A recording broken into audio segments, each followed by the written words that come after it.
Hello and welcome to our last Wednesday mega group for Program 1. My name is Linda Sylvester and I will be your host. Our group today is scheduled from 3 to 4:30 p.m. But before we begin, let's go over some information about this webinar. This group will operate in webinar format.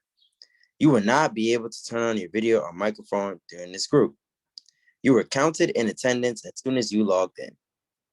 You do not need to follow up with us regarding attendance. If you lose connection, try to rejoin as soon as possible. You will still receive your incentive even if you get disconnected from the webinar. All right, let's begin. We have a very exciting group ahead of us today. Let's go over today's session breakdown. So first, we'll go over the opening ritual. Then we'll go into program reminders, incentives, card activation, and schedule reminders. Then we'll have Friends of TAP, Real Works here with us again. Then we'll have a showcase of work from your small groups. Our animation industry guest speaker for today is Juan Lee and Olivia Burke. And then we'll go into our closing ritual. All righty, it's time to introduce my co-host for today's mega group, Lisa Clemente. Hi, Lyndon.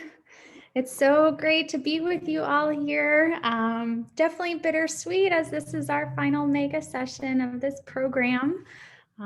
So we're gonna jump right into our opening ritual here, which ties in to the whole experience. We would love to know what word describes your overall experience in the Creative Engagement Workshop. And there's going to be a link in the chat right now that you can click on and enter. And we're going to see these words come alive in real time in a word cloud and all around celebrating our full creative engagement workshop here together.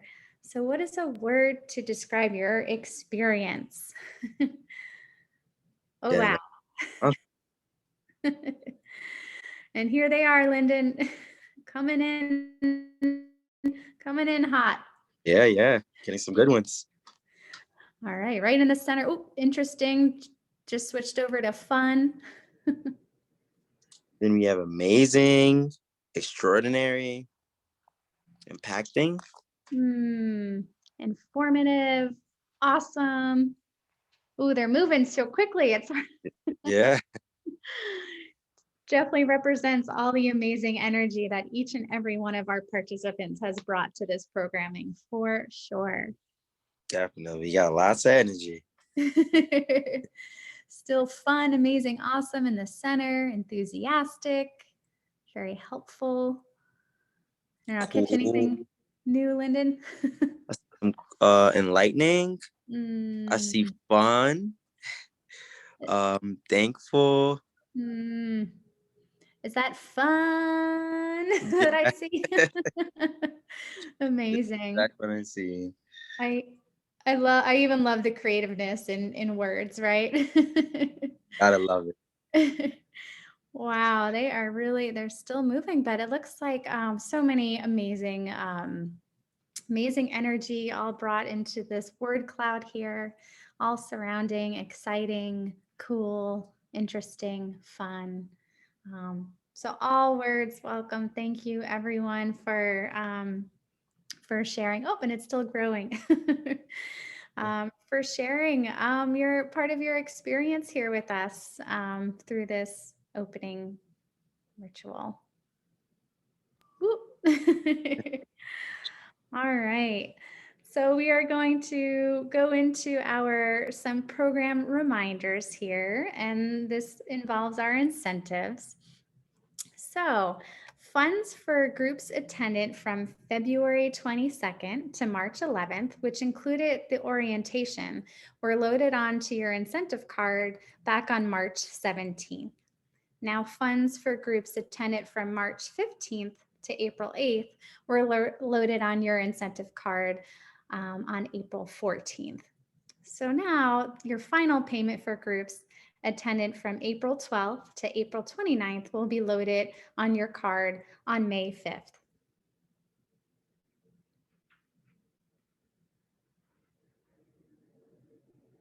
Now for making up groups. The deadline to make up any missed groups is Monday, May 3rd at 12 p.m. After this deadline, you will not be eligible to make up missed groups and be incentivized for them.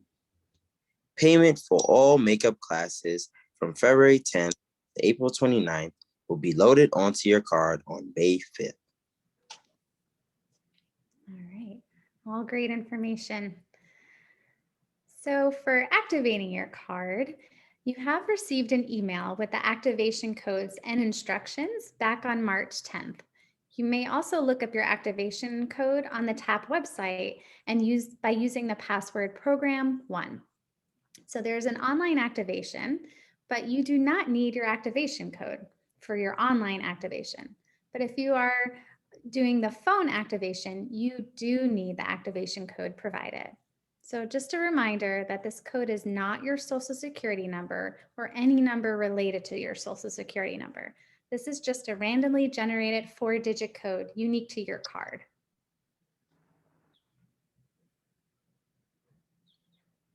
All right, now time for schedule reminders. So today is the last mega group for program 1. But small group programming will continue through April 29th. Time really does fly when you're having fun. We're excited to work with you through April, and we will miss you when this program ends. That is very true, Lyndon, and very much looking forward to our final week next week for our small group programming. All right, so what happened if you missed the orientation way back when, or you've missed a group or two, or you still have incentive questions? The best resource is our website, www.theanimationproject.org.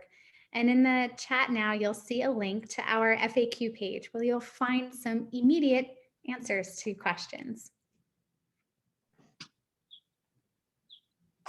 Who to contact? If you have questions about incentives, you can contact incentives@theanimationproject.org. If you have any questions about scheduling or attendance, you can contact program1@theanimationproject.org. If you want to make up a session, you can contact program1@theanimationproject.org. Program one email address. Now, this is an important notice. Program1@theanimationproject.org will no longer be active in responding to emails after May 7, 2021. You may still email incentives@theanimationproject.org with incentive-based questions. Oh, that's really good to know. Thank you for that important note there, Lyndon. No problem. All right, so now is the time that we welcome in our friends of TAP. So I'm very excited to introduce the team at RealWorks for Friends of TAP this week. So today we'll be welcoming in Suzanne, and Abby, I believe, is here with us today. Hi, thank you so much for having us. Suzanne's going to be leading the show, so here's Suzanne. Hi, everyone. I'm Suzanne. I'm the Education Associate at RealWorks. You just heard from Abby, who's our program director. And we're going to share a little bit about what RealWorks does and the programs and opportunities that we offer. First off, I want to show some very quick videos that basically just sum up what we really do.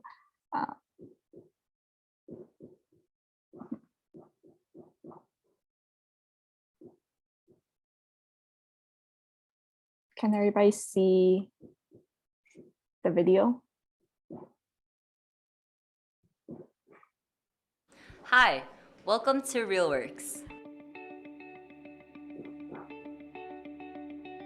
RealWorks is a free nonprofit filmmaking program that matches teens one-on-one with professional filmmaker mentors to tell our stories and have our voices heard. Our teaching artists go into New York City schools to help kids express themselves through filmmaking. Welcome to the RealWorks After School Space, where teens come from all over Brooklyn to hang out, meet with their friends and their mentors, and make amazing films. And if you want to work in film and television, RealWorks has an in-house production company and helps us get paid internships on movie sets and companies like CNN, HBO, and CBS. Help us tell our stories. Learn a craft. And launch our careers. Thank you.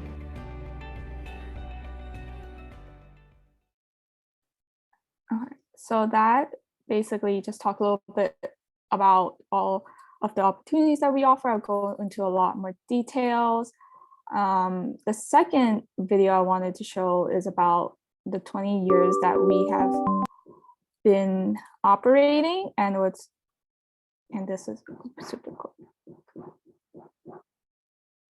I don't know if I would have ever made a film without going to RealWorks.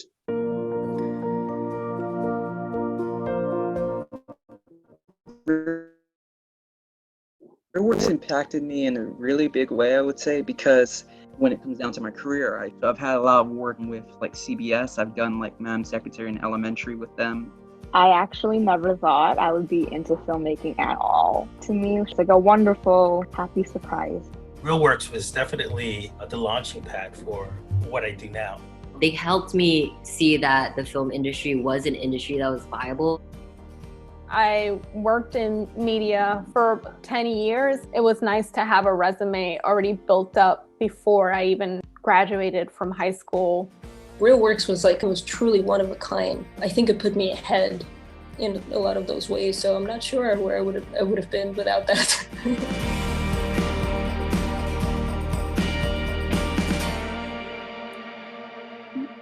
So that's a little bit about the work that we've done over the past 20 years. And now I'm going to share my screen.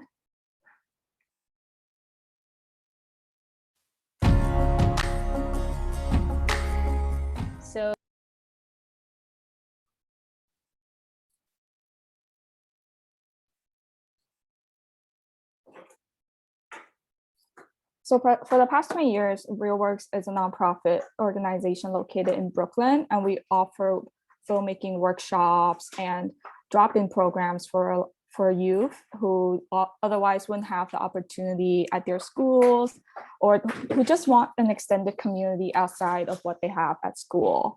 So during the fall, we have 3 programs that operate, and these are filmmaking workshops. And for our after school space, we have Summer Lab, Documentary Lab, Narrative Lab, and Fellows. These are workshops I'm going to go into a little bit more later on. Nickelodeon Up Creative is another workshop that we have, but that's only for students who have already been in one of our programs.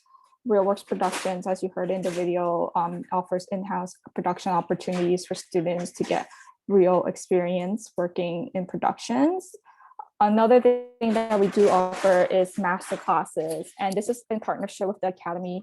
And we have filmmakers, editors, costume designers who are members of the Academy who come and talk with our students about their careers, give advice, and it is an opportunity for students to really get their questions answered and connect with an entertainment professional.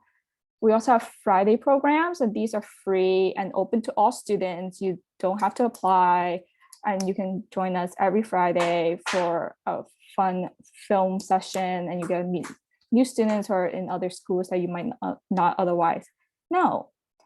We also have our in-schools programs, and these are partnerships with schools where we'll go to the schools and teach them filmmaking. Media Makers is our career opportunity partner, and we will hear more about them next month, I believe, where they'll come and present about the opportunities that they offer. So Documentary Lab is our introductory course. It is a 6-month program. Our current program just ended this week, and students get paired one-on-one with a professional documentary filmmaker who will help them throughout the process of being in this program to make their documentaries. So each student has a personal story that they want to tell, and that is something they will get the chance to do in this program. They'll learn from instructors. They will also have peer mentors who are students who have been in the program, who are there to help them along the way. So they have a lot of support And because this is an introductory course, you don't require a lot of filmmaking experience. It is an opportunity for students to learn filmmaking, all the basics, and get their hands on some gear and tell the story that they want to tell. Narrative Lab is our slightly more advanced program, and this allows students to write their own stories. They'll get lessons in screenwriting, and they will shoot these short films. So they craft the fictional story that they want to tell. They get paired with a professional narrative filmmaker, and they will cast the production, learn lighting, learn directing, actors, and how to put together a narrative short film that is festival ready. And it is a much longer program. This does also require students to submit a treatment when they apply, as well as a work sample. But if you don't know what treatment is, that's okay. We'll give you a template and help you out. You can always reach out to us, and we can help you crafting a treatment to submit for your application. Fellows is our most advanced and intensive program. It is a year-long program, and each of the students who enter Fellows choose a specific craft that they want to specialize in. So we have screenwriters, directors, producers, cinematographers, and editors. And throughout the year, you will attend a weekly workshop to learn film history and the basics of film. And you will also have 2 to 3 additional workshops that will focus specifically on the craft that you want to do. And you'll learn specifically what it is that screenwriters, directors, producers, cinematographers, and editors do. And together you will create narrative short films in this program, working as a team like you would in real life production. But the thing that's really special about this program is that you will be able to have paid internship experiences through the professional mentors that you will be paired up with, who are in your specialty, and they'll give you opportunities to shadow them, maybe read some scripts, or do some work with producing or editing for some of the projects that they're working on. So the students in this program are usually our older students who have had filmmaking experience, and you'll get a chance to spend a whole year developing your craft and really honing your skills. Summer Lab is our introductory course open to rising 9th and 10th graders. So students who are currently in 8th grade or 9th grade at this time can now apply. We are accepting applications, and you don't need any filmmaking experience at all. You'll learn everything that you need to know this summer. We have both virtual and in-person workshops. So if you can't commute to our space in Brooklyn, that's okay. You can take our virtual workshop, and you'll also learn all the basics of filmmaking, make a short film that we'll all put on our YouTube channel. And you'll also have peer mentors who are students who have been through the workshops, who will help you throughout the entire experience during the summer. So yeah, our applications are open now for Summer Lab. We'll put all the links into the chat, and feel free to hit us up with some questions. My email is, I'll put it in the chat, it's suzanne@realworks.org, or you can also email Abby at realworks.org. It's always our first name at realworks.org. And we can talk to you more about the application if you need help. And yeah. So Friday drop-in programs, you do not need an application for these. These change every week, and they always happen on Fridays from 5 to 6:30. And the most recent one that's happening is next Friday, and it's our music and moving image program, and that's the last Friday of every month. So the next one is going to focus on music videos. We also drop the links in the chat for you to register. This is open to all students. You do not need to be in a program to attend. invite your friends. This is a great opportunity to meet new people who have the same interests as you and make new friends that you haven't met before because you don't go into the same school. Our first Fridays are film clubs, so that also changes every month. The second Fridays, we have gender empowerment groups. We're switching it to gender empowerment groups this upcoming May, and the third Friday is inclusion in films.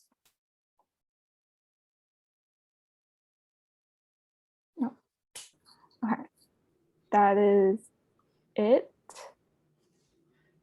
Thanks. Thank you, Suzanne. Yeah. Does anyone have any questions about RealWorks or the type of programs we have or the students in the programs? Yeah, I'm gonna drop some links in. I know it's a webinar and we can't see you, but feel free to send us an email and we can talk more about it, or if you need more information, or if you lose any links that you want, we can send that to you. I do have one question. If students are paid to be part of the program, the answer is no.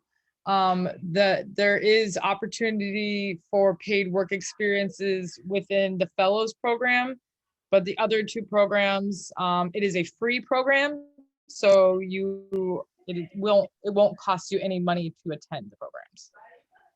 And as Suzanne mentioned, for the doc lab, students get to take home and use for the duration of the program a camera and a microphone. They get a tripod, so they have all the equipment that you need. Same with summer lab.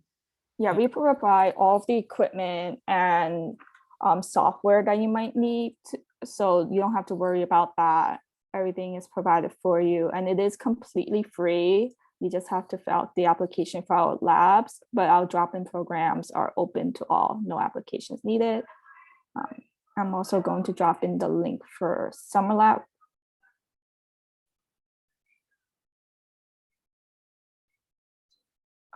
I just realized I've only been messaging panelists, so I'll redrop some links. It's okay. I saw another question here. It says, if you're in 8th grade, can I apply? Can I sign up for a summer lab? You can definitely apply to summer lab. This is for rising 9th graders and 10th graders. So if you're a current 8th grader going into 9th grade next year, is perfect.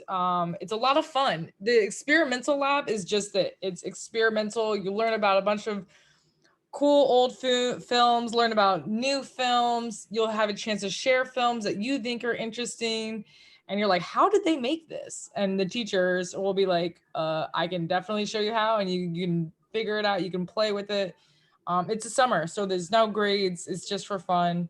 And like Suzanne mentioned, it's either virtual or in person, depending on, what works for you and your families. I'm also going to drop in the link to our YouTube channel so you can see some of the other work that students have done.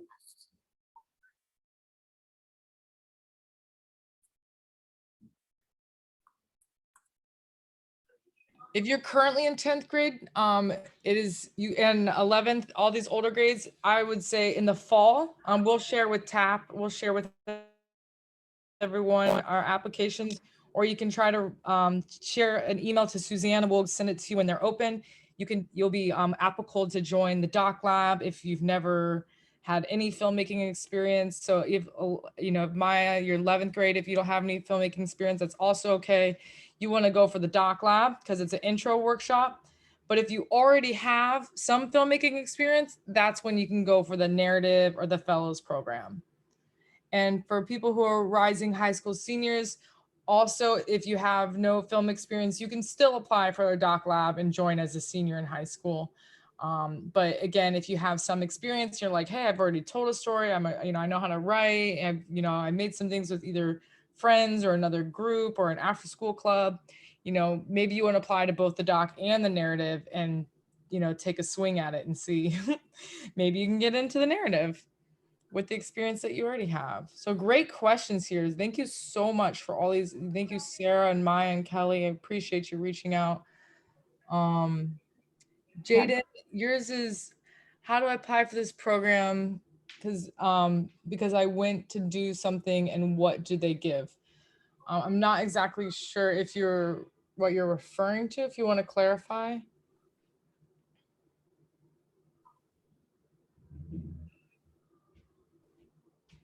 Well, if you're talking about Summer Lab, Jaden, you just submit an application and that's due at the end of June, I believe, and we'll contact you for an interview. You go through that process.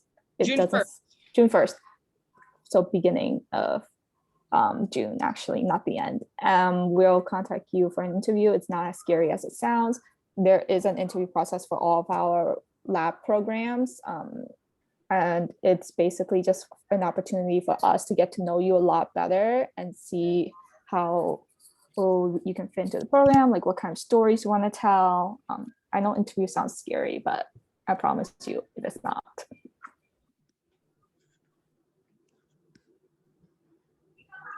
For eighth graders, yeah, that would be our summer lab.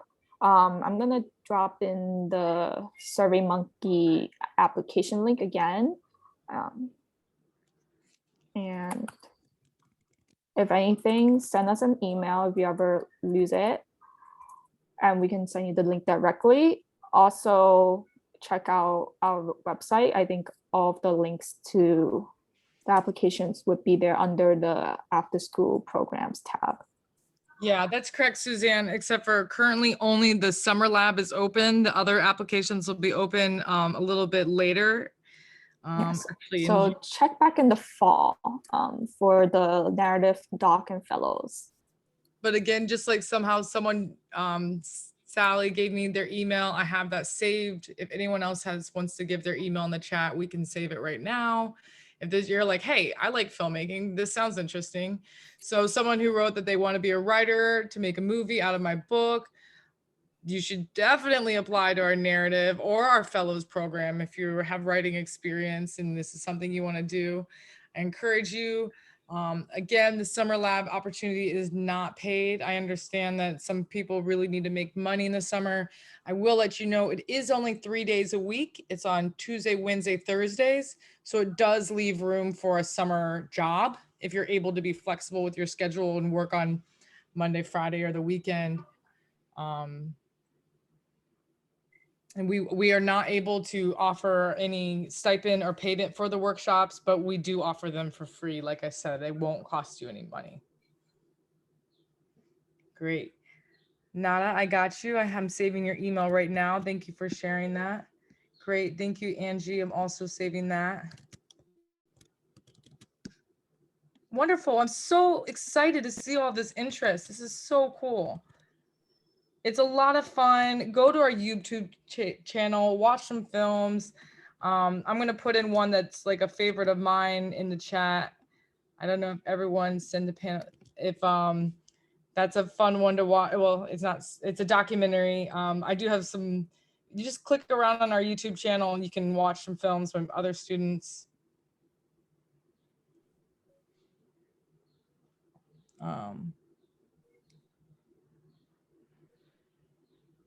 So awesome. Beyonce's, I have your email. Thank you for sharing that. Awesome. Well, you all were so wonderful. The TAP is amazing. Thank you so much for having us. Again, if anyone has any questions, is it virtual, Katora? Yes, we have both virtual and in person. We have shifted completely our programming to have either or. And the virtual, the in-person has a little bit of blended to it. Somebody asked if the opportunities are only available to students in the US or CA. I don't know if you mean California or Canada. Oh, CA. Maybe Canada. We do, well, because our programs were all in person before, they were for people in New York. Given that things are virtual, we could be open to some people from other parts of the US. So fill out an application, apply, and we'll take a look. It is also all in Eastern time. Just keep that in mind. But other than that, if you're living elsewhere, and you can attend during the workshop hours, attend our virtual ones. But if you are able to commute, we are located in Brooklyn. And Damon, we do focus on filmmaking. We are a filmmaking nonprofit, but there are other things beyond being behind the camera, lots of other jobs. I know Suzanne alluded to our Media Makers organization program, and that goes into more of the behind the scenes, like being a PA or learning being a studio mechanic and doing the electric or the grip. So even if you're not a creative person, if you want to actually be the physical person building the sets or something like that, RealWorks does offer that through our job training and workforce readiness workshops. But Suzanne and I are here talking specifically about our filmmaking workshops. And those are the two main things that RealWorks does. Sasha asked if they help people who want to make TV shows. We focus specifically on short films. A lot of the skills and knowledge you learn is applicable to television. Even if you like go off to college, to a film school, a lot of it does transfer, but it's not television specific.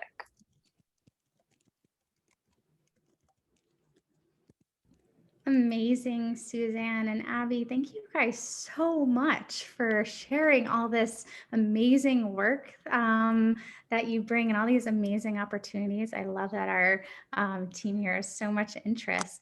So you had already shared an email that folks can reach out to with other questions and whatnot. Just want to make sure we've got that. I'm putting perfect. The chat. Feel free to email any questions that you have, or if you need links or anything, shoot me an email. Wow, what an honor to have you with us today. Thank you guys. Thank you for having us. That's Suzanne and Abby. Thank you. Thank you. Bye. All righty. So I think it's time for us to actually head into our showcase. So it's time to check out some of the artwork that was created in your small groups.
That was amazing.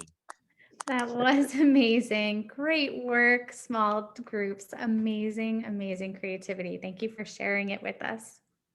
Yes, thank you so much for sharing your amazing work. As always, it's always a pleasure seeing what you create. And now it's actually time for me to introduce Kat Dulowski, TAP's Industry Outreach Advisor.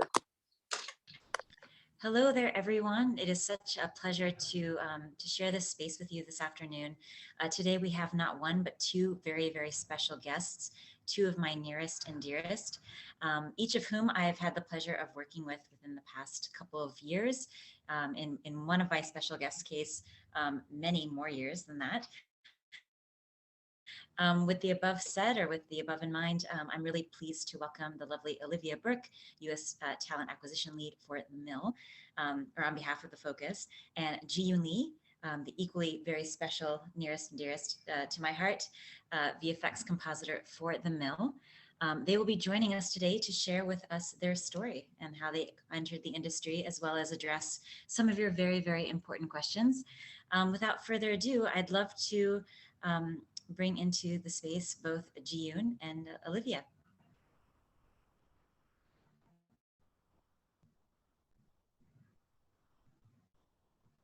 Hello, Ji, how are you? Hello, everyone. Thank you so much for having me today. It's such an honor to share my story and to, like communicate with y'all. So thank you so much. And Olivia as well. I'd love for you to join us on this. Hi. Thank you so much, everyone. I really appreciate being a part of this with G, and I'm so proud of her and all that she's accomplished at the Mill. And as Kat mentioned, I have learned actually a tremendous amount from Kat. She took me under her wing many years ago and taught me all I know about recruitment. So I'm most grateful for her and very fortunate to be one of the students that learns from her in all ways. And so I'm here today to support. I work as the U.S. Talent Acquisition Lead with the Focus, and here to also represent the Mill New York with G. So thanks for having me. Thank you, Olivia, and I really appreciate those really, really kind words. Thank you. With that said, I might sort of have you jump in, Olivia, if you don't mind, just to quickly share within this space a little bit about the Mill as an organization. Absolutely. Yeah, so the Mill, I always describe it as we're in the business of telling stories, and we do this in many different ways, many mediums. So you'll notice that G specializes in compositing, but also you'll see during her performance that it's many more things than that, right? Even delving into makeup and understanding photography and a wide range of skill sets. And that applies to a lot of what our artists do. So we specialize in mainly advertising here at the Mill, and we deal with a lot of Super Bowl commercials you may have seen recently, as well as we have a direct to brand offering. So clients come to us and we help support from start to finish with a concept and bring it to full fruition. And then we also have an experiential arm of the business that is virtual reality, augmented reality, and recently did a project with HBO's Lovecraft with Janelle Monáe performing in a virtual social experiment, if you will. So again, it's all about storytelling, and I'm really here just to help everyone on their journey and their career and path. And it really inspires me to do the work with recruitment, especially with the animation project. We've conversed with some students in the past with our head of 3D, Jeff Lopez, who with the support of Kat and Natasha here on the call, and all the amazing people from TAP who allow us to be a part of this. So thank you for that. Thank you, Olivia. Ji-Yoon, if you don't mind, I know that both you and Olivia have brought a lot of fun things to share within this space, but I'd love to hear a little bit about how you entered the industry. What motivated you to become a compositor, such that you could share your story with our wonderful participants? So basically back in I had this background back from Korea that I attended to art middle school and art high school.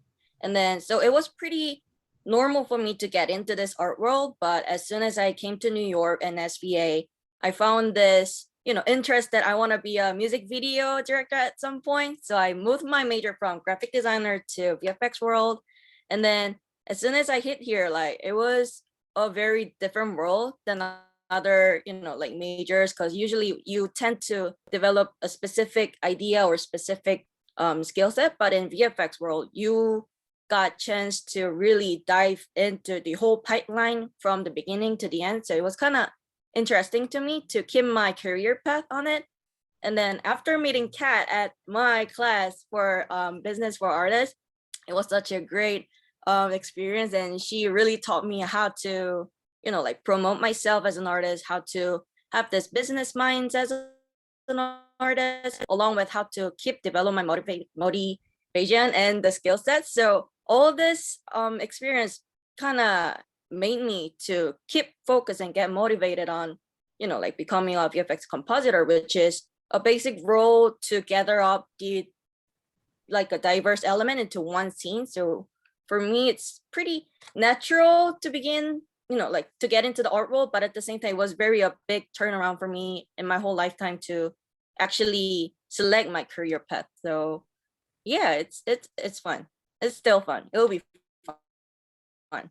You guys should join. It's fun. Thank you so much for sharing your story. I think, it's very clear how much passion you have and love for what you do, and that really resonates. So thank you. Olivia, if you don't mind sharing your story as well as to how you got into the industry, because I'm also conscious, not only are you a talented U.S. talent acquisition lead, but you're also equally a very talented photographer. Thank you for that. And it's rare that I get to actually talk about my photography. So I was so flattered when you asked me to present some work, and I'll, definitely point at some of my work to give you more reference in a bit. But I started as, when it comes to recruitment, I started as a runner and kind of built my way up. So I started back in 2012. And back in that time, I was studying architecture and photography. I actually started with a pinhole camera that I built from like a tin can. And I started really taking note of authentic storytelling in whatever I was capturing. So as long as there's a story involved, whether it be a small turtle on the ground in a botanical garden, or it's a human being who wants to showcase their work, maybe it's a singer-songwriter who is coming up into their own and they just need a little bit of a visual to help amplify and accelerate that mission that they have.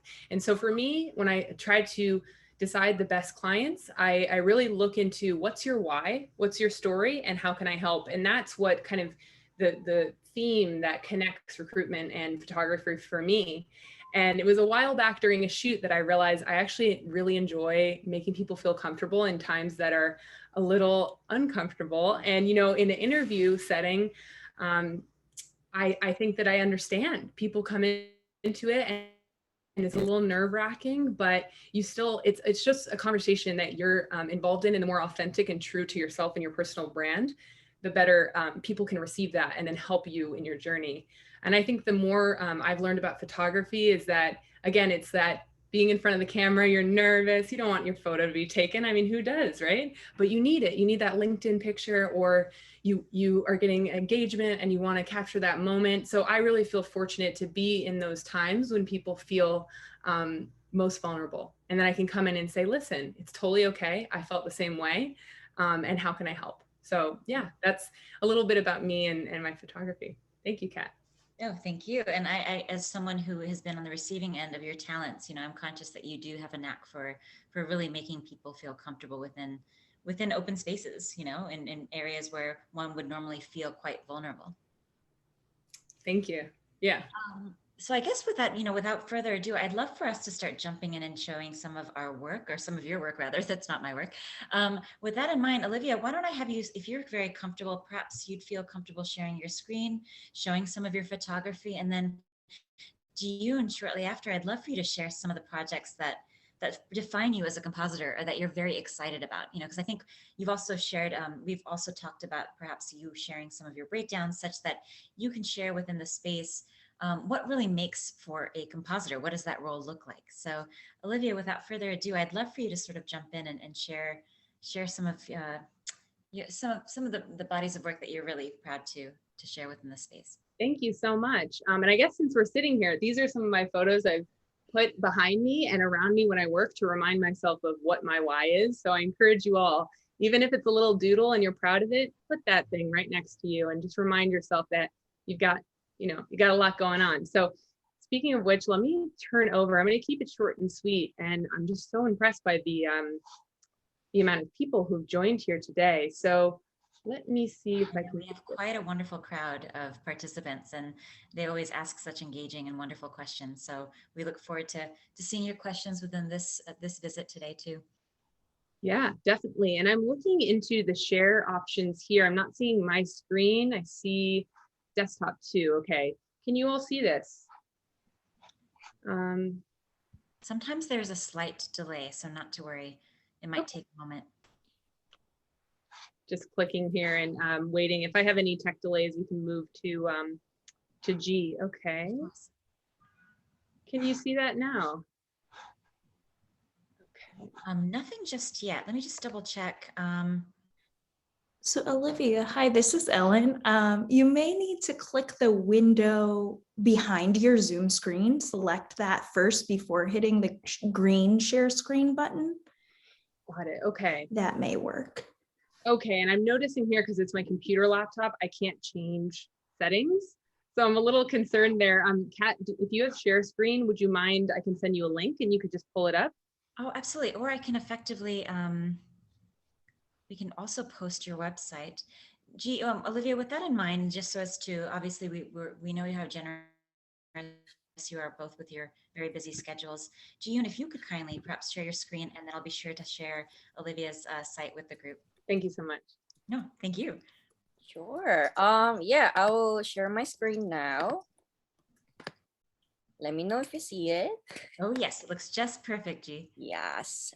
So basically I'll show first with my website, which is, very simple. I try to put myself as well, because, like artist, meaning that you want to brand yourself as well to the world. So I always, like, not because I love myself that much, but I always try to put myself in more of the visual ways that I want to, show people who I am or what type of person I am.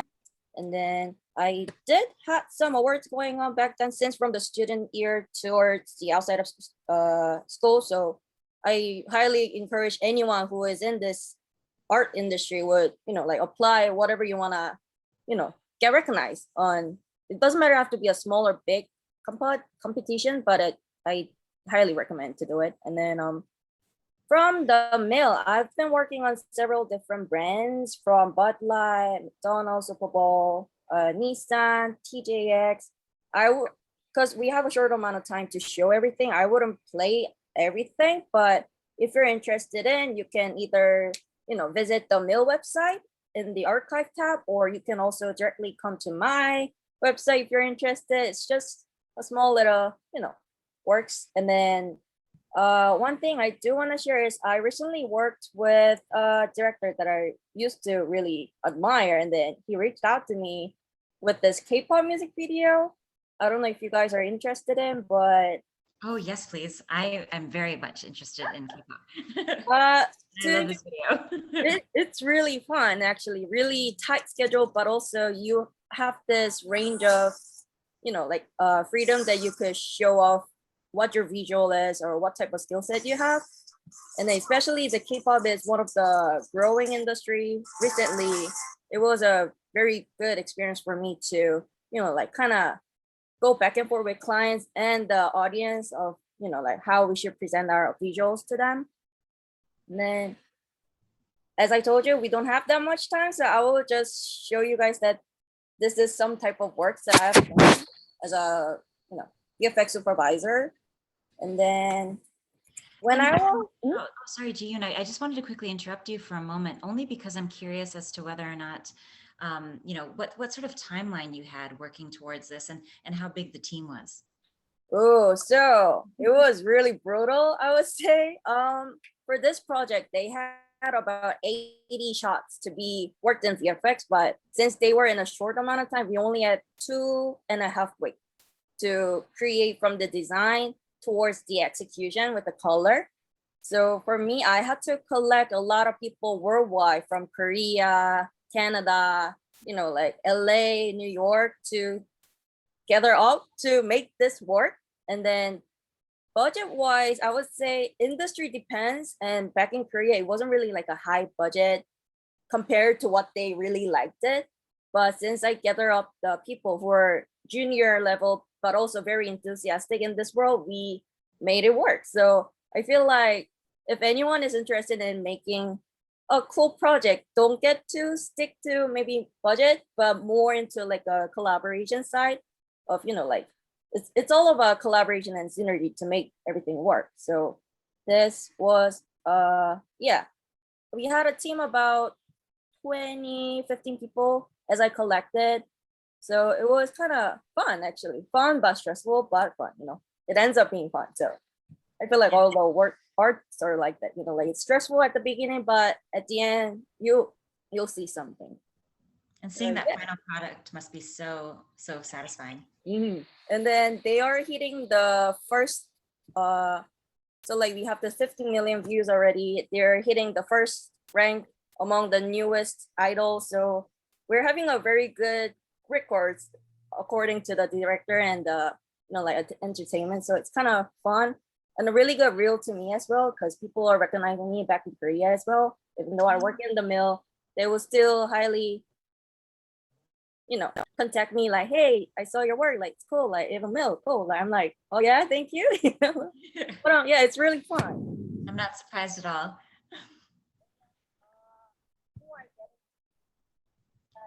Kat was my thesis advisor, and then I feel like this thesis is keep going on in a good I think reactions.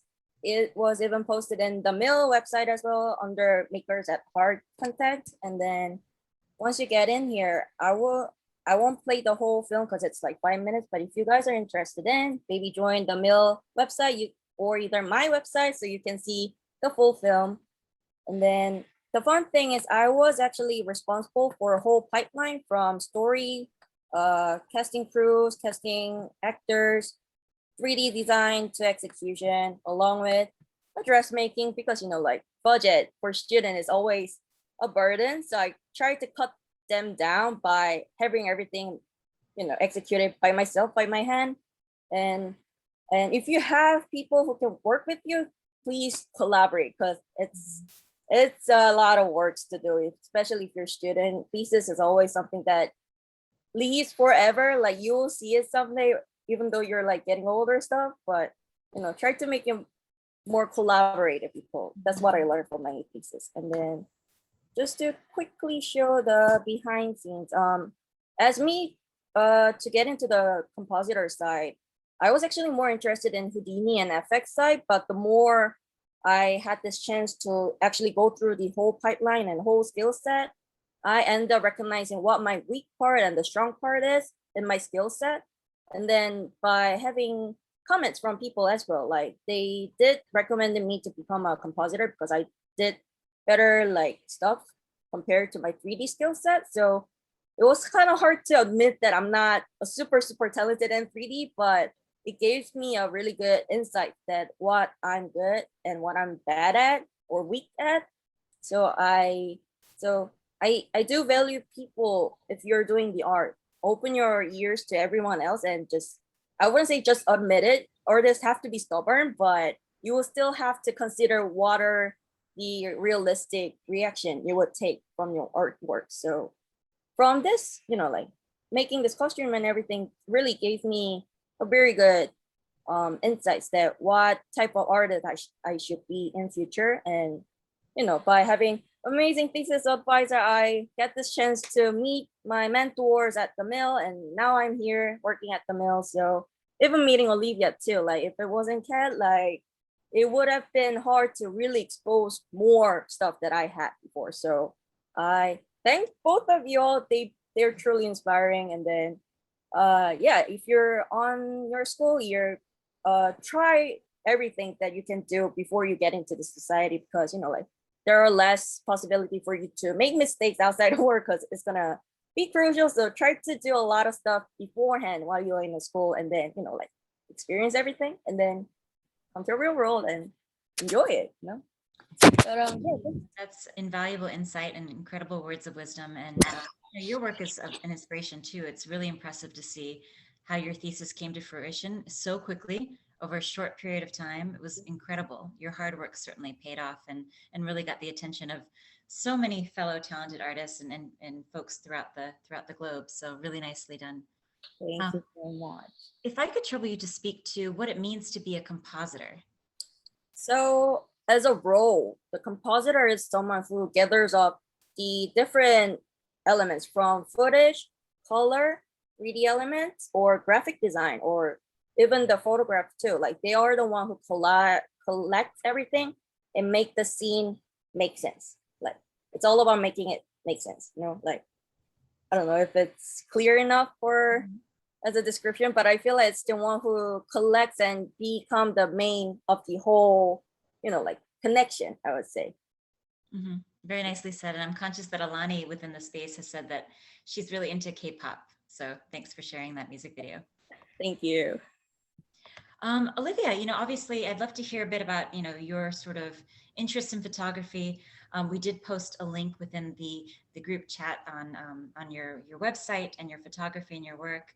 I know that you were going to chat a little bit about your work on the Highline as well. Yeah, and I just shared, Ellen has been so kind to share for me. I just got a new laptop, so sorry for these little tech difficulties. Well, here you have it. Thank you so much. So just to mention, this is a project that actually I started working on at SVA. So I'm really grateful that I got into a residency. So after a few years, about 2 or 3 years invested in recruitment, I wanted to explore architecture and photography a little bit more because that's where my roots were. And I thought, this is the time to do it. So I have to echo what G mentioned about following your dreams, sometimes taking those risks to explore and expand those creative boundaries for things that are quite simple. But if you take a further look and dive in deeper, you might find a little beauty within. And so the reason I show this project is that these details came to me through pure exploration. So let me just really quickly tell you about the whole fellowship program. So it was a month where the residency allowed you to have access to some equipment. I was just getting familiar with the 5D 24-105 lens, if anyone here likes photography. And it was a new thing for me. I'd only had handheld, very inexpensive cameras. And I still feel as a photographer that it's not the camera, it's what you're trying to convey and how well you do that. So to me, if you look at a photo and it makes you look back, that's, that right there is what I'm going for. And in this, I tried to capture movement in stillness, if that makes sense. So that first picture you see is literally the grate of next to where your feet would stand that you'd probably never look at. And I just lay down on the ground and was like, oh, that's an interesting angle. And I was coming to the Highline for a month. So every day I would go at different times of the day. And that way I would really focus in on one singular subject, but it is very long. If any of you have been, there's like 3 phases of it. And it's one of my favorite parts of the city because the juxtaposition of nature and man-made, stairs versus a billboard, but you have this landscape in between. So it always really drew me. And if you just scroll down here, thank you so much, Ellen, that you can see, I'm just trying to capture moments where like there's layers to what you're seeing here and there's movement up within it. So blurring, shooting from this stair piece, I was actually shooting through one of the, let's say 1/2-inch spots just to see what that vantage point looks like. So I think, as you talk about compositing and design and photography, it's all about like getting that different perspective that no one expected. And they're like, oh, what is that? And you're like, oh, it's actually like a small little pebble on the ground. And no one would think it. So anyway, as we go down, you'll see some more abstractions. Yeah, you can just keep on scrolling here. So on my website, and I encourage people to do this, is like keep it brief and simple. Make sure that you're conveying details. Here with the train tracks, I actually just lay down in the ground when no one was there. It was like 7 a.m. And if you see below, the sprinklers went off, which was interesting. Did not expect that. So I caught that real quick. And then I was pretty much needed to go and, get a towel. But it worked out really well because all these pictures, and I took thousands, but when you go through them, I think I was just really trying to find moments of stillness in movement and stories that could tell different narratives to anyone that looks at them. The very end is a friend of mine. I just popped that one in. So that's kind of just other things, but framing your vision, looking at various art installments on that has always really inspired me. So actually, I think that concludes this portion, but Ellen, if you wanted to touch on the headshots piece in the next tab, that would be really great. And you guys can go in, the format of the website here is kind of 1-to-1, but when you go, you'll see the whole grid. So it'll give you an idea of what that looks like. And just to note, I'm constantly working on my website. I'm with you all in that it's a work in progress and you have to be really receptive to feedback. So luckily, people like Kat and even G, you know, giving me great insight as to my work. Some of the folks here you'll see actually worked with us at the Mill, and I took their headshots, and you may see a certain someone on this page who is coming soon. Some of my favorite photos, and listen, I've taken hundreds of headshots, and what I try to do in this instance, again, is like break that model. Oh, here we go. Love that photo. It's one of my faves. So, too, and you made it a very special experience. Thank you. And I always try to put in a little foliage, a little nature in the back. So again, I'm always trying to like pull that natural palette. I don't shoot in a studio, and I bring this to your attention because I think a lot of people, myself included, may sometimes feel limited, but actually the world is your landscape. It's your playground. Go out there, use the natural light. Even compositors will ask, how do I get the footage to expand my portfolio? Well, just head on out there and take it. You know, worst case scenario is you come back and you're like, I want to do that one again, you know, but at least you've explored that route. So here are some people on the site that of course have okayed me using their work. Make sure that everything on your site is QC'd in that way to be respectful to anyone who's willing to be your muse if you're a photographer. Some great photos here. And if you're on the website, you can expand. There's quite a lot to review, but I wanted to show a little bit of like landscape and nature and then versus humans, because they're so different. Like a building won't move, right? So you can come back anytime and just, oop, let me get you from this angle. But a person, you might have 20 seconds. So get yourself ready to go. And when I move from architecture to people, I recognize, wow, there's something so beautiful about that, because it's that singular 1 second that you can capture someone. And you might get like 10 photos of them blinking, but there's that one. And then my favorite part too is like working with a client who doesn't like their photo to be taken, because then if they leave and they say, send me all of them, you're like, yes, I did something right. So yeah, that's my note there. And there's a last slide, Ellen, if you wouldn't mind clicking on Hustle and Nap. So this is a dear friend of Kat and mine. His name is TJ. He worked at the Mill and he started his own company called Hustle and Nap, which is fantastic. He's a photographer, cinematographer. He does all things actually. And he's very much like to me, a mentor, because he took a step. He took a risk. He left what was comfortable for him, and he pursued photography full on. He made it a freelance full-time gig. And anyway, his merch is here. You can see Hustle.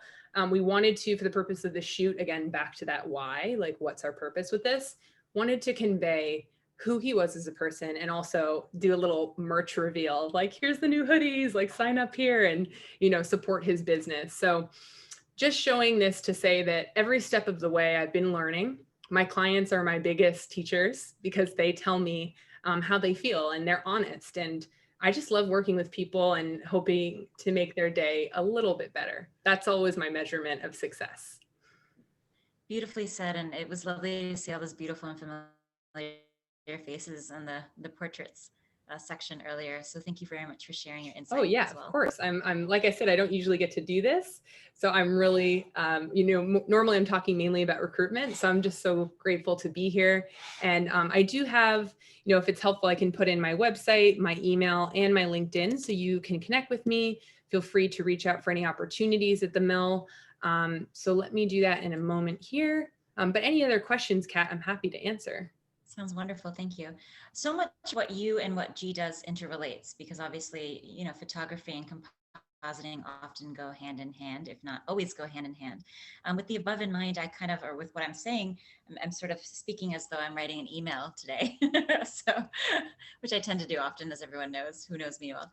But I kind of want to get a sense of, what, from both of your perspectives, what are some really important skills and really important softwares one needs to know in order to become a talented photographer or to become a talented compositor? Would love for each of you to sort of jump in and speak to that.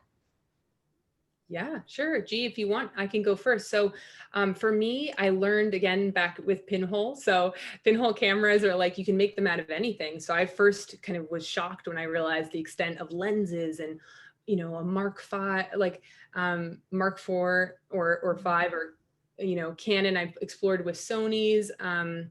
I've even tested out, I really like Leica cameras, but you could always dream and hope. For me, I use Photoshop, I use Lightroom. Also, a big part is like your personal brand as an artist. So whenever I think about software, I also look at platforms that I'm actively utilizing. So for G, she's very much on socials, always showing where she's at with new projects. So I think that's just as important to learn about the social media platform and what's the best to access. So sometimes designers and animators go to Working Not Working, or Behance or ArtStation if you're more into 3D. So there's all these different platforms. So for me, software, Adobe Suite's my bestie. I I definitely, when I'm going through photos, I try to make sure my clients have access to, let's say, Dropbox or Google Photos, so they can easily comment, and then I can come back in and edit anything that they may want. But yeah, over to you, G, because there are actually a lot of similarities. Thank you, Olivia. I think as a compositor, it's really important to know the camera, know the frame, and know the angles composition. So I started off with Art World, as I told you, but I always had my camera with me everywhere I go. So I always try to frame it by myself, and I always try to keep the composition on interesting way, which kind of helped me to dive into this compositing world, to have a actual realistic eyesight that I needed as a basic skill set. And then along with that, it's really important to kind of try out the basic skill set of drawing and painting, because it's all about understanding the volume, understanding the lights, understanding the color information. So I feel like if anyone is interested in compositing, I feel like you should really build up a basic information or knowledge regarding with like a really basic how do I say, very basic information, like as I told you, like lights, composition, volume is all same for any type of art. So if you have that basic skill set, then it will be easier for you to move towards the compositing side. And then software specifically, we have several type of different compositing. You could do After Effects compositing, you can do Photoshop compositing, or even what we usually use is Nuke, which is a really highly dedicated software that allows us to do a various range of work. And then if you are more into like a whole pipeline or like leading the project, maybe you should also get into the Flame, which is similar to Nuke, but it's more like you would also have time to like touch base on the editing timeline as well. So depending on what type of art you want to do, like if you want to do more compositing in a graphical way, it's better to know the After Effects compositing. But if you're more like commercial or like a film type of person, go into the Nuke. Or if you want to do more creative stuff by your own, then go into the Flame. I think those three are kind of big three. And then Adobe softwares are basic, I would say. Like you have to know the every single element. So the tool, you'll understand more better with the tool, how you work, or like how you actually expand your designs and execution, I think. So yeah, I think that's the basic for compositing. Thank you, G. That's very nicely said. And I really appreciate how you broke everything down so nicely. Thank you. Elsa within our group is asking, and maybe G, you could speak to this from a compositing perspective, and Olivia, you could maybe speak to this from a recruiter perspective. What does a typical day look like in your field? Or is that different every day? And thank you, Elsa, for that question. That's a great question. Would either of you like to jump in first, or? Since I didn't turn off my audio, I'll just start off with So as a compositor in the office, I mean, we're virtually working right now, but back then when I was in office, it's really interesting because for compositor, we jump in a different type of projects, even in the same day. Like it's more like shop-based work. So if you get assigned with stuff, you jump into one project, and then if they need other stuff, you jump back to another project. So it's kind of moving back and forth. And then you get to see a lot of clients, like a lot of different clients every day. So it's really diverse every day, really random, unexpected. But because it is unexpected, it's really fun to, like tackle all this different stuff at the same time. And then I do feel like anyone who is more like a multitasker, compositing should be really fun, because I'm bad at concentrating on one thing, but I am good at multitasking, and which is really a good fit for compositing. I would say. So every day is random, but really exciting, I would say. Random workflow.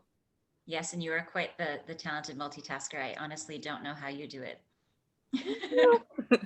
Olivia, would you like to jump in? Definitely. From the recruiter standpoint, I handle full cycle, which means that from the very start of someone saying, hey, I need help, we look internally, we make sure we can promote from within. And when we can't, then we post a job, we look into external options, and we make sure we're being inclusive in our search. So a lot of what I'm invested in terms of recruitment is diversity, equity, inclusion, and belonging initiatives that involve collaborating with CAT and the TAP program, working with Move Together, helping out with Access VFX, and several other initiatives we have for mentorship opportunities. So that's something I deal with on a day-to-day. But the most part is basically in my role now, I look after all of Technicolor's brands. So for the Mill, MPC, Mr. X, and Micros, I'm helping to identify key priority roles that we want to look out for, helping to post those roles and oversee our recruitment team to make sure that we're interviewing, doing all of our pre-screen calls in a way that puts the candidate first. We're there just as much for the candidate as we are for the company. In fact, that's really our client. So we ask, our questions are around what's your future like career trajectory look like? What are you looking to achieve? Where have you been in terms of experience? Where are you currently? And where are you looking to go? And how do we bridge the gap between your experience and what we're looking for in the role? So that's where I come in and try to fit the pieces together. And sometimes someone will apply for a role and actually they're very suitable for another. So I help to make sure that they understand and can only strengthen their story by helping them kind of convey their strongest suits and where they want to proceed is really what we investigate. And so Kat taught me that, you always want to be there for people and make them feel comfortable and allow them to have conversations with our creatives at all levels. It doesn't just need to be feedback from senior creatives. It's very important to ask people at all levels what they think. How can we change our process and make it better? So that's a little bit about my day-to-day, but a lot of meeting brilliant people, and that's what brings me back. And as I believe it was Lyndon who mentioned that time flies by when you're having fun. Yes. So I have to agree with that. Aligned with you 100%, and you're fantastic at what you do. So it's really impressive to see you in action, as it were. Thank you so much. I missed the recruitment events. Going to shake hands was like the name of our game. So actually virtual does have its benefits. You can reach more people. And so I always am happy to do a talk like this and happy to answer any questions that you all have. Thank you. So for the both of you, what do you most enjoy about your role in compositing, G, in this case? And Olivia, what do you most enjoy about your role as a recruiter or in photography? I'm not sure if either of you wants to jump in first, but I'm happy to. I can start since I've left my mute out. So basically, for me in recruitment, the biggest piece is like seeing someone smile or hearing their smile on the phone, because you always know if someone's, feeling excited about the opportunity, and being able to close that and to say from start to finish, get to know them, and the very end, see them start and plant the seed and watch it grow is the most fulfilling part. So I always tell candidates when I'm calling with that good news, like, this is my favorite part of the whole journey, because by that time you've interviewed so many people, depending on the nature of the role and how niche or hybrid it is. So yeah, I enjoy that part the most. And then how it parallels to photography is just that same, like, how can I make someone feel like who they are it's so important to share that story. A lot of people, I think, it's the only story you natively have to tell. It's intrinsically yours. So there's that element of, I guess, like a revelation I had where I'm like, wow, I could be part of that. And I could help someone gain the confidence either to pursue a job or to put their portrait up on their website and help them gain exposure to more music gigs. Or I met a saxophonist who came in, she's like, hey, I have an event this weekend, can we shoot? I'm like, absolutely. So I went on a shoot recently with Kat and a singer-songwriter who brought his guitar, and we walked from Tribeca to Greenpoint, and we just took all those little moments in between to try to capture him authentically and make sure that he was feeling like he could tell his story in a way that was powerful and would resonate with people. Very nicely said. Thank you, Olive. My turn? Your turn. So becoming a compositor, the good thing is every single shot has a different type of workflow. So you get to enjoy a very minor work to a really big work. So I feel like if you are in the industry, you'll get to kind of feel the sense that compositing is really big term. Like it's really from a tiny little beauty work from the skin to a really big, you know, like Avenger type of 3D compositing. So I feel like you'll get to experience a range of different work and range of different skill sets.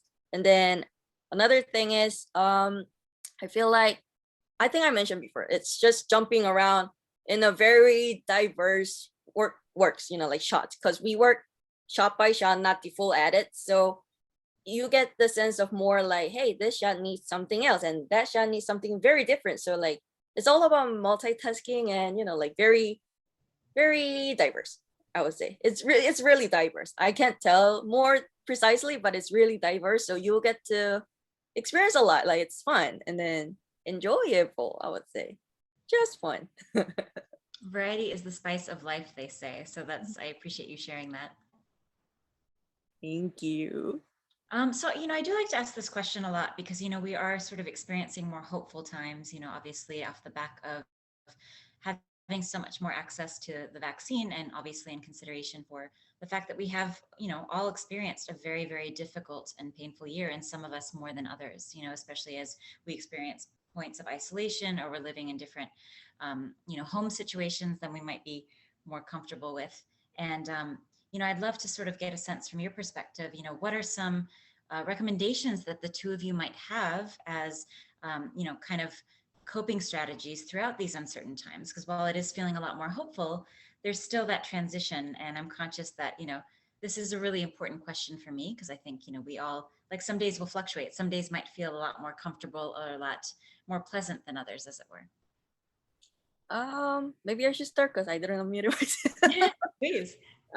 Because, like we're all isolated, we're all doing everything virtually. I feel like it's hard to actually have this very bones that goes while you actually meet person in person. But I feel like because we're virtual, as Olivia mentioned it, we have more opportunity to actually meet more people at this point. Like you don't hesitate to reach out to people, and like if you need some help in diverse way, I always recommend people to reach out whomever you think it's suitable. And even though it's not suitable, they will still guide you to someone else that you really need it. So I feel like keep reaching out to people, keep in touch with everyone would be a really nice way to either convert yourself mentally or like to keep your, like job or career path be more active, I would say.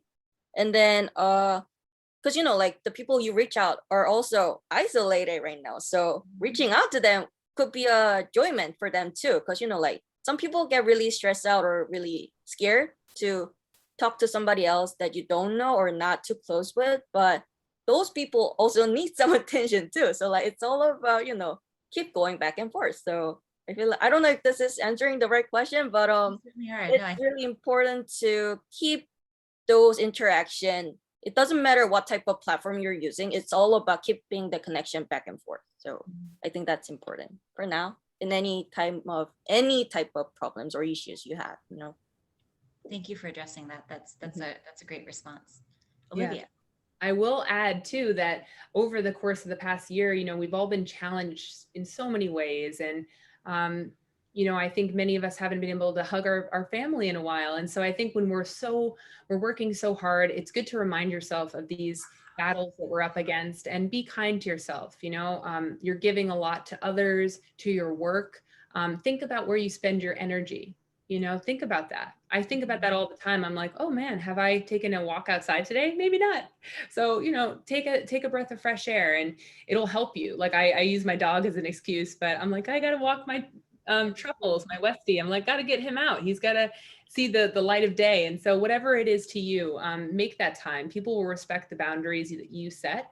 And they'll also take, sometimes they'll ask for more if you don't set those boundaries. So definitely feel free to do so. Always lean on your mentors if you ever need any help or, like G mentioned, reach out, on LinkedIn, message people. You might not hear back right away, so just be patient. But if you were to reach out to artists and say, hey, I saw that you were on the credits for this work and I'm so impressed with the water simulation for this. And how was it done?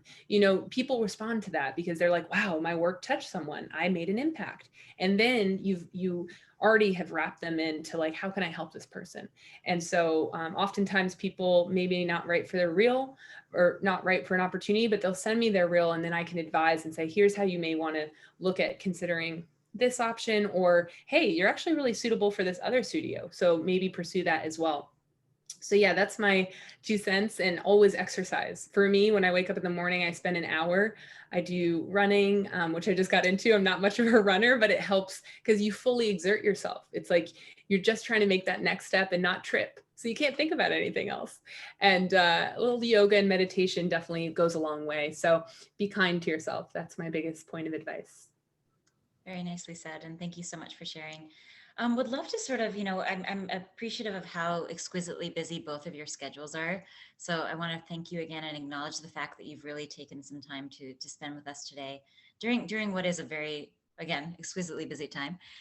With the above in mind, and also going back to my email ways of speaking, wanted to sort of get one last thought from each of you, or one last word of advice or statement of advice for those within the space who are very eager to pursue a career in photography or a career in compositing or a career in talent acquisition. Like, what are some thoughts, those final closing thoughts you might have for those within this room?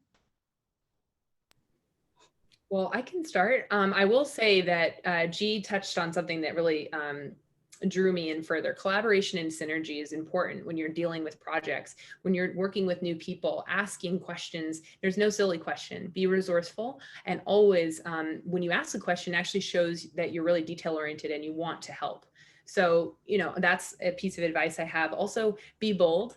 If you're not feeling challenged, you're not growing, and that's never an ideal scenario for someone pursuing any mission, whether you're an artist, a producer, a photographer, a compositor. Make sure that at the end of the day, you feel like you're challenging yourself, but also being aware of your limitations.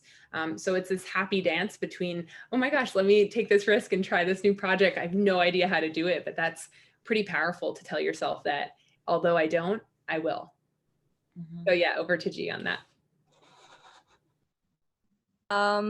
Yeah, I would say 4 big things. First of all will be know yourself. Like, you should know, as Olivia mentioned, you should know your weakness and the strengths, so you can promote more on your strongest point and also kind of develop more on your weakness points. I feel like that really depends on what type of person you are, but in my case, I would promote or show off myself what I'm good at, but I will also stick to my weak points so I can have less, bad points on my workflow, or like my artwork. So the balance between the strength and the weakness point, you should always be in considered, like what type of person you are. And then always start with the basic. Like, I know artists are always, into their styles, very visual, like outcomes, but I feel like you should always know the basic first and then improve it with your style. Because if you're just pursuing the style, people in the career, which is more like in a higher level skill set, they will definitely see this person is whether understanding the basic or not. So it's really visible to people. So let's try to get the basic first and then, develop your own style to expose what type of person you are.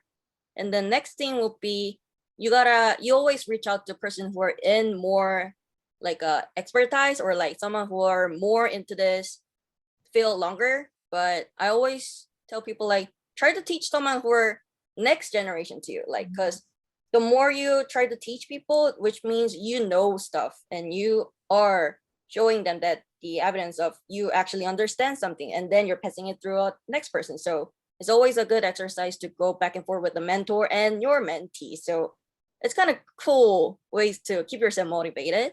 And then the last one would be collaborative. Don't be too, like, there are some artists, they are really good at skill set, but they have this hard time collaborate with other people, which kind of makes them have less opportunity than other people who are more like synergy, type of person. So always try to reach out to people, always try to ask for advice, always try to be a nice person to other people. Like, that's the biggest thing. Be kind to other people, because they will recognize you what type of person you are, and then skill set will be developed at some point. So be a nice person to other people. I would say that I think that's really important.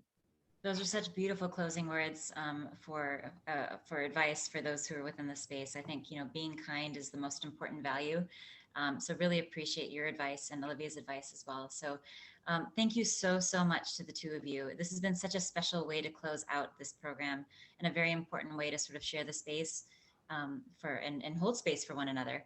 So thank you so much. It was such a pleasure to see you both once again, and also to share some time together, which we don't often get to do throughout our time. With that in mind, I'm going to pass the baton, as I like to say, over to Lisa and to Lyndon. Really, really wish you both the wonderful rest of the day, and we hope to have you back here soon with us. Thank you both. Kat. And thanks to everyone who set this up. We really appreciate being here. And we're also so proud of the students and grads who come out of TAP. It's really incredible to see the work. So keep on keeping on. I'm really impressed. Thank you.